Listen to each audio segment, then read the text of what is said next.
Hedgehugs by Lucy Tepper and Stephen Wilson. Horace and Hattie are the very best of friends. There are so many things they like to do together.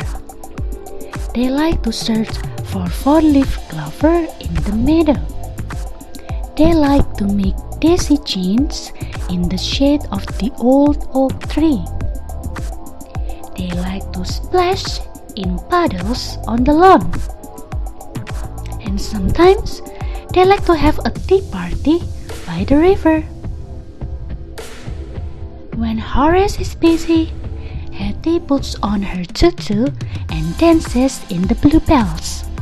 When Hattie is busy, Horace searches for spiders in the woods. Horace and Hattie are the very best of friends. But there is one thing that they cannot do together. They cannot hug. They are just too spiky. They have tried lots of ways to hug. In winter, they rolled in the snow until it covered all their prickles. But the hug was too cold. In spring, they found some old hollow log. Horace and Hattie squeezed inside. But the hug was too bumpy.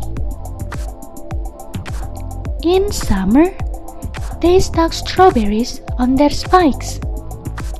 But the hug was too sticky. In autumn, they covered their prickles in crunchy, crispy leaves. But the hug was too scratchy. Poor Horace and Hattie. Then one day, they found something very interesting. It was very soft. Was it a hat? Horace decided to investigate.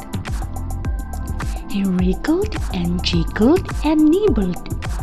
Then out he popped. Hattie thought Horace looked very funny. Then she had an amazing idea. Hattie looked at Horace. Horace looked at Hattie. They moved closer and closer and closer until they hugged. The hug was just right. Not cold, not scratchy, not sticky, and not bumpy. It was warm and soft and cuddly and comfy. A perfect hedge hug. So, when you see someone wearing odd socks, or next time one of your socks goes missing, you know what it means. A hedge hug has happened. The end.